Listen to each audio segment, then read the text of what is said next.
Los saludamos en el amor de nuestro Señor Jesucristo. Es el Ministerio El Gozo de Jehová.com que semana a semana traemos una clase para edificación de la iglesia. Hoy vamos a continuar estudiando el libro de Apocalipsis, pero previo vamos a adorar al Creador, al Supremo Dios. A Él adoraremos. Sí, Señor.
Bendito sea Padre, bendito es Jesucristo y bendito el Espíritu Santo.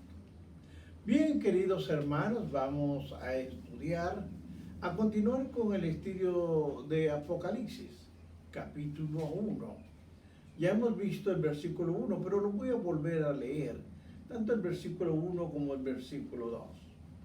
La palabra de Dios la leo a la gloria del Padre, del Hijo y del Espíritu Santo. La revelación de Jesucristo que Dios le dio para manifestar a sus siervos las cosas que deben suceder pronto, y las declaró enviándola por medio de un ángel a su siervo Juan, que ha dado testimonio de la palabra de Dios y del testimonio de Jesucristo y de todas las cosas que ha visto. Gracias, Padre, por tu palabra. Tu palabra está bendecida, Señor. Te pido en el nombre de Jesús que el Espíritu Santo me ayude a discernir la clase que voy a dar. Es para mis hermanos y para mí, Señor. Háblame a mí primero a través de tu palabra. Amén. Queridos hermanos, hoy continuamos este capítulo 1 del Apocalipsis y lo he titulado Fuente y propósito de la revelación.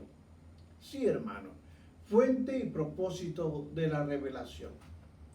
Como una forma de introducción, el primer versículo, entiéndalo bien, de Apocalipsis 1, nos hace saber que Dios es fuente de verdad. Él es fuente de verdad contenida en el libro. También nos muestra el propósito del libro al proclamar aquella verdad. El versículo 1 muestra que la misión de Jesús es proclamar la verdad a los siervos de Dios en la tierra.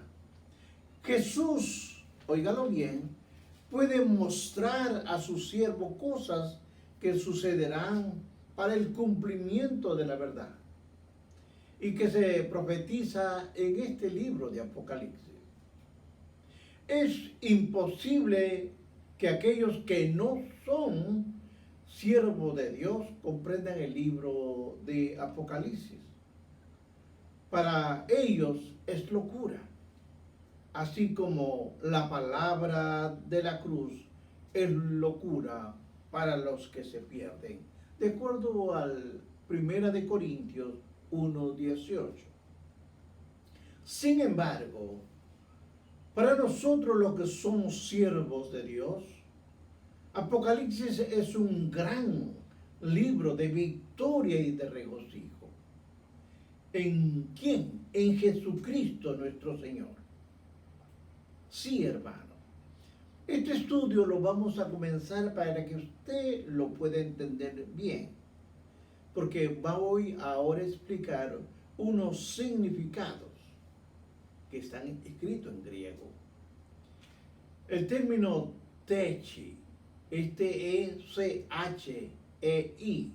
techi, en el Apocalipsis 1:1 no solo revela la naturaleza y el propósito del libro de Apocalipsis, sino que también nos muestra el carácter de la venida de Jesucristo.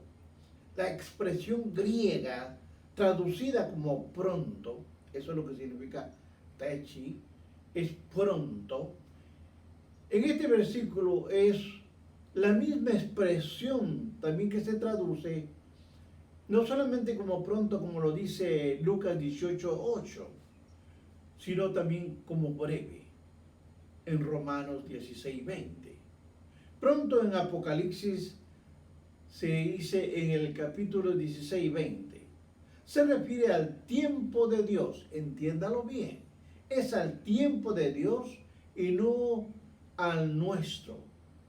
El tiempo de Dios no es el mismo que el nuestro, hermanos. Lo menciona en 2 de Pedro 3:8. Y nos da a entender que Dios ve todas las cosas como ahora, como en el presente. La palabra deben en Apocalipsis 1:1 ha llevado a eruditos no futuristas a creer que el término de techi indica seguridad del cumplimiento. Por lo consiguiente, ellos creen que esto indica que las profecías se cumplen con toda seguridad. Sin embargo, el término entechi puede ser traducido con otras palabras, como aparte de pronto, se puede traducir en breve. Es importante que usted anote esto, porque la palabra griega puede ser también traducida como repentinamente. Por lo tanto, las cosas que deben suceder pronto no necesariamente significan que ellas sucederían inmediatamente. No, hermano. Porque después de haber escrito Apocalipsis en techi, se usa para dar la idea de inminente, o la cual indica la posibilidad de algo que puede suceder en cualquier momento. Es importante estos términos, porque tenemos que ir aprendiendo cosas que no se nos explican cuando estamos en un servicio. Ahora, en la lección 4 vimos que el tema del libro de Apocalipsis es el único anuncio que se hace de Jesucristo en Apocalipsis 1:7. Su venida es el centro de todas las cosas que deben suceder pronto. Es inminente, tal como vimos en el párrafo anterior. Esta frase de seis palabras en el Apocalipsis 1:1 indica mucho y da énfasis a la consigna del cristiano. Estas palabras usted tiene que entenderlas.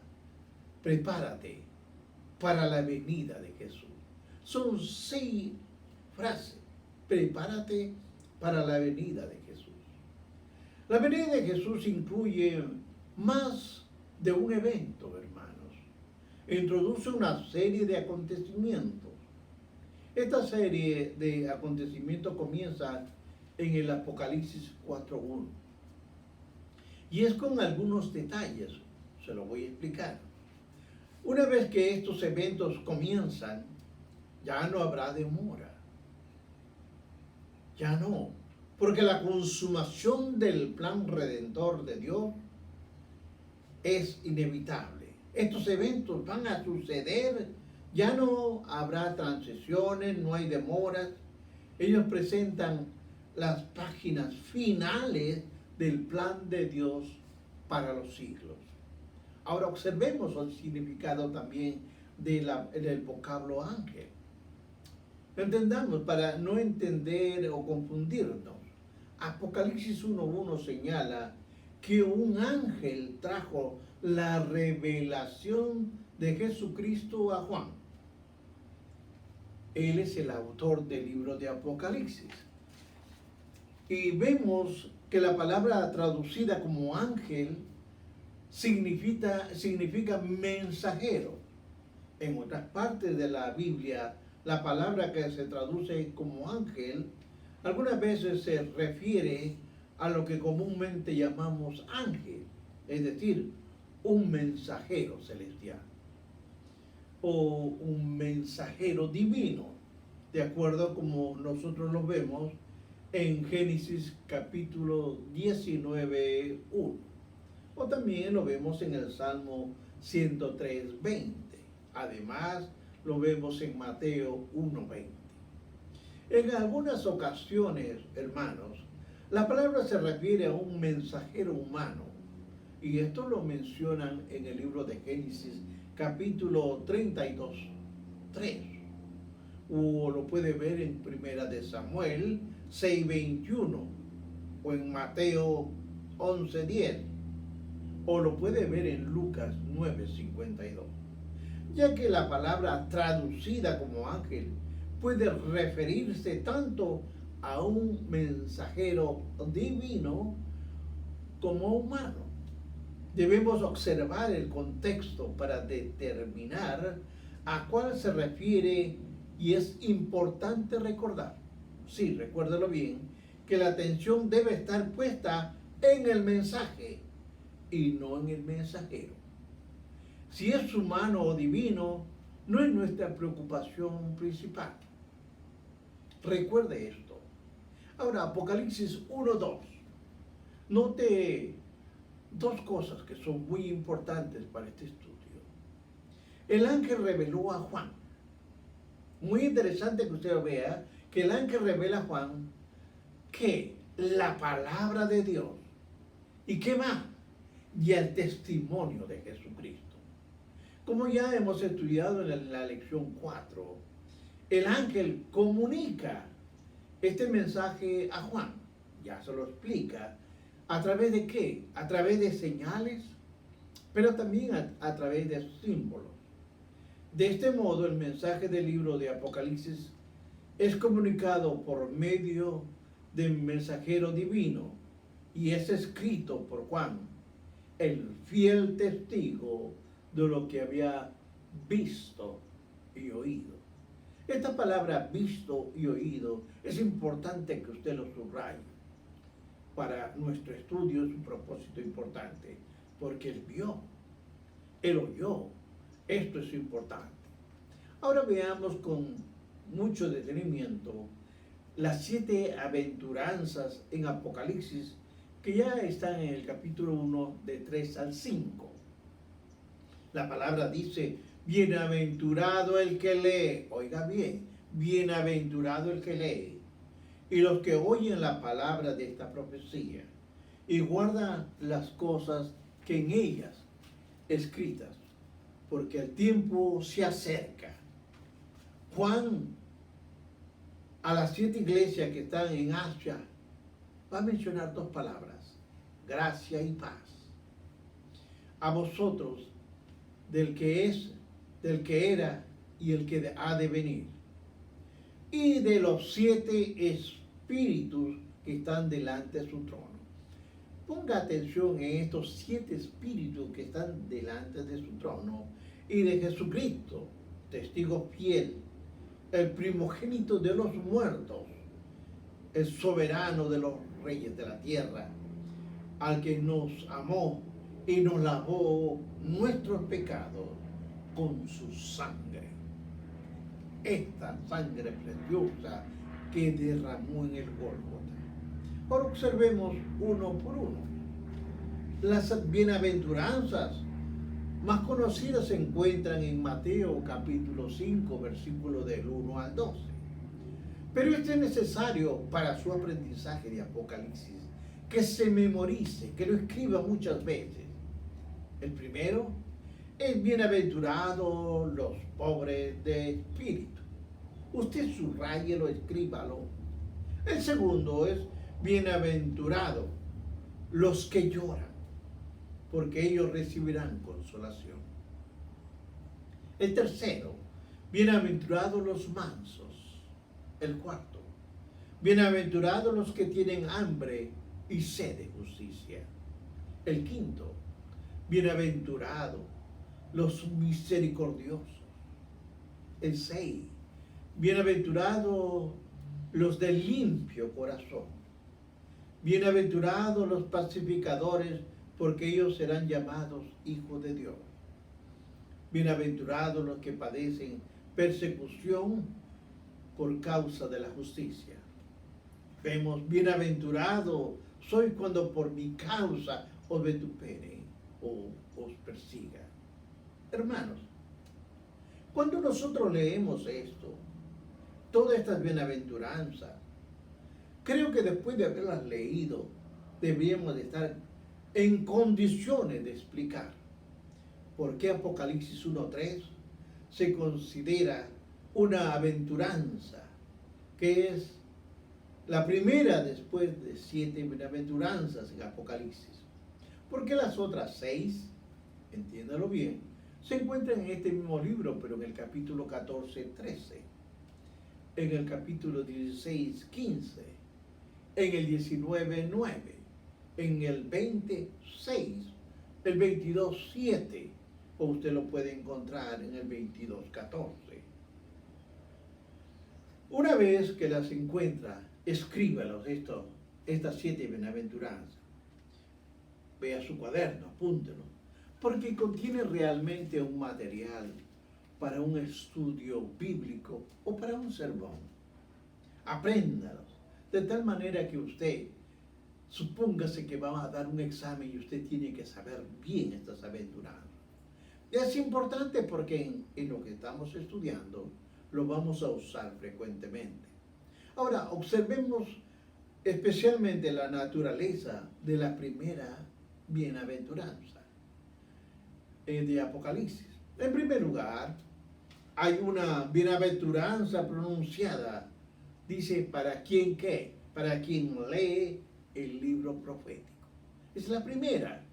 Hay una bendición. Y en segundo lugar, aún más importante que la primera, son las bendiciones prometidas para aquellos que oyen y aplican lo escrito. Porque la importancia de estas palabras proféticas para los creyentes puede ser apreciada en las bendiciones prometidas a aquellos en que reciben y aplican su mensaje como una experiencia cristiana.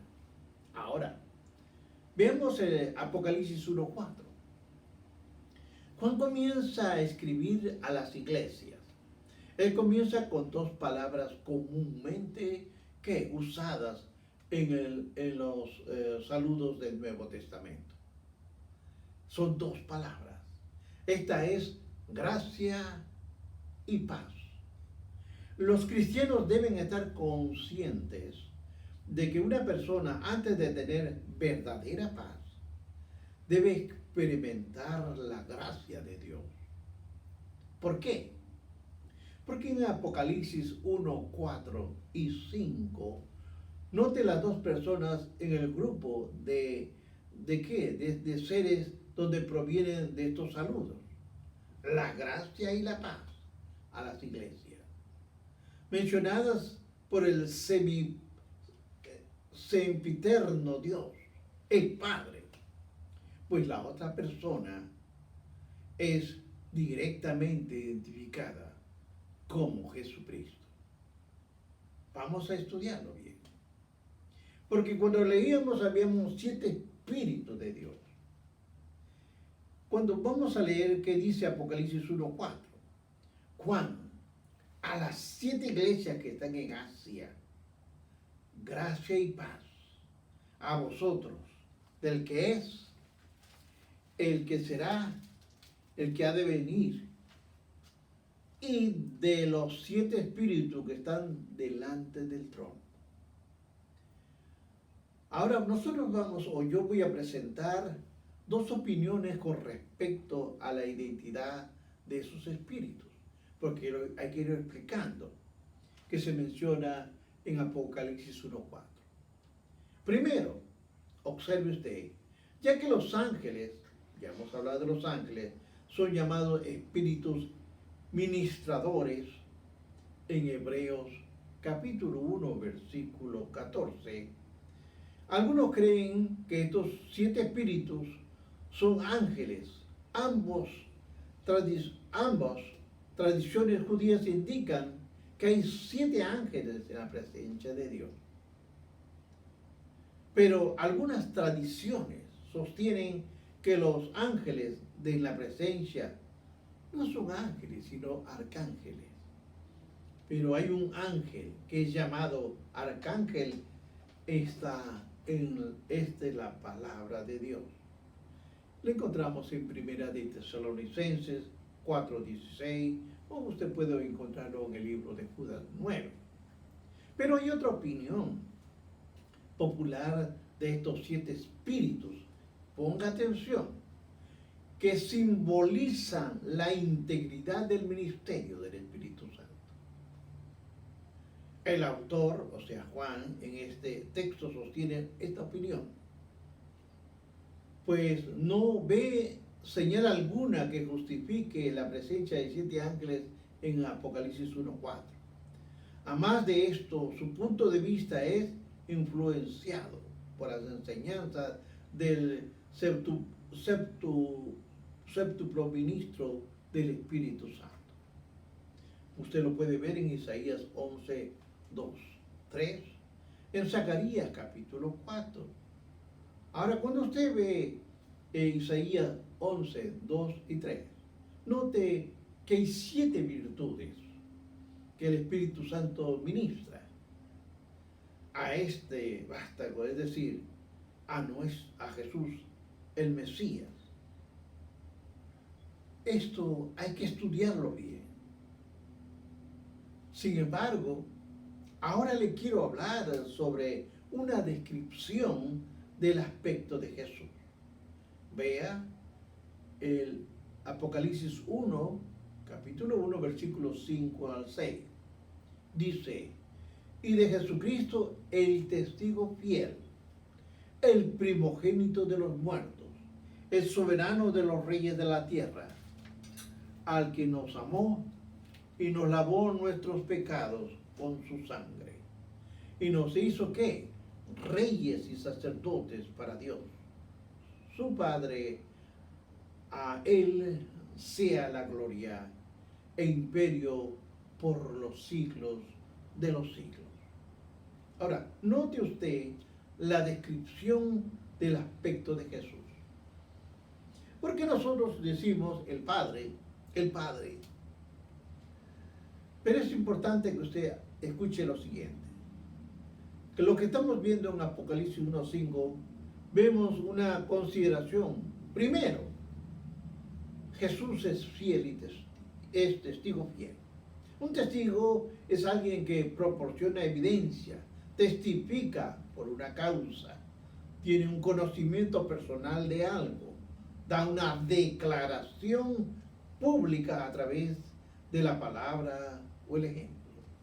Aquí hay preguntas para que usted lo entienda mejor, hay preguntas que hacerlo. ¿Cómo nosotros podemos entender a Dios? ¿Cómo podemos entender? Cuando miramos a Jesucristo. Recuerde que Él dijo: el que ha visto a mí, ha visto al Padre. Escuchamos sus palabras y presentamos y vemos su compasión.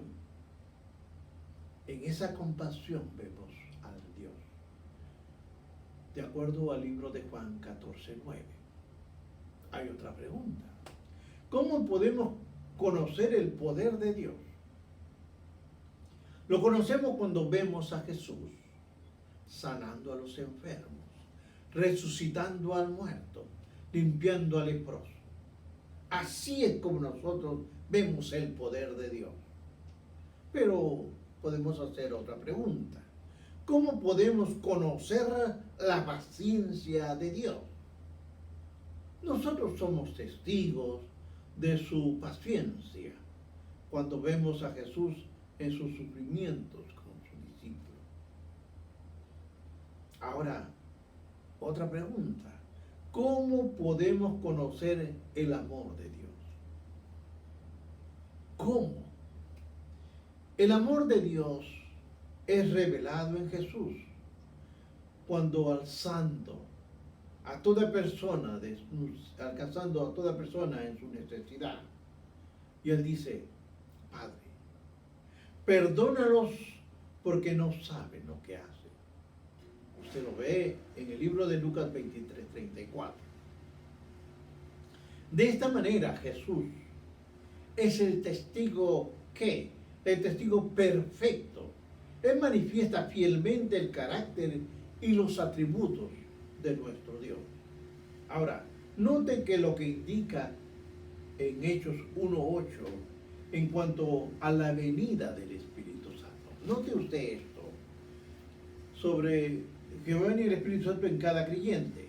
Que sería recibir y ser, ellos serían bautizados del Espíritu Santo y la presencia del Espíritu morará en cada uno de nosotros.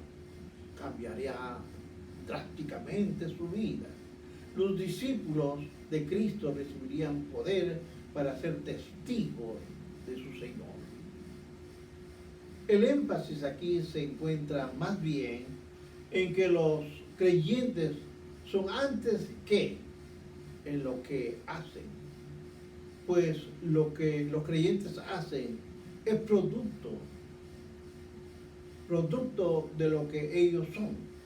Así como la gente mira a Jesús para ver al Padre, nosotros debemos estar, oiga bien, debemos estar hasta tal punto llenos del Espíritu Santo, que la gente vea a Cristo en nuestra vida y deseen conocer al Salvador del mundo. En Apocalipsis 1, 5 y 6 observamos cuántas cosas importantes, pero observemos primero lo siguiente. Vemos la actitud de nuestro Señor hacia nosotros. ¿Cómo? Él nos ama. Segundo punto a observar, notamos que este amor es activo. Lo movió a librarnos de nuestros pecados, aún a costa de su propia vida. Tercer punto a observar. Como resultado de su amor redentor, Él nos ha elevado a la posición de pecadores que alienados para que seamos ciudadanos de su reino y sacerdotes de Dios.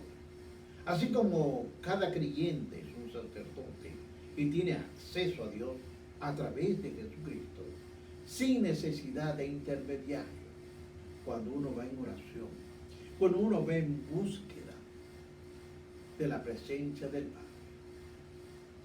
Para perdón de pecados no se necesita intermediario. Vea lo que dice Hebreos capítulo 4, 14 al 16. Ahora Apocalipsis 1:6 finaliza con la primera exclamación de alabanza a Dios. En dicho libro es posible preparar provechoso estudio bíblico sobre la alabanza a Dios.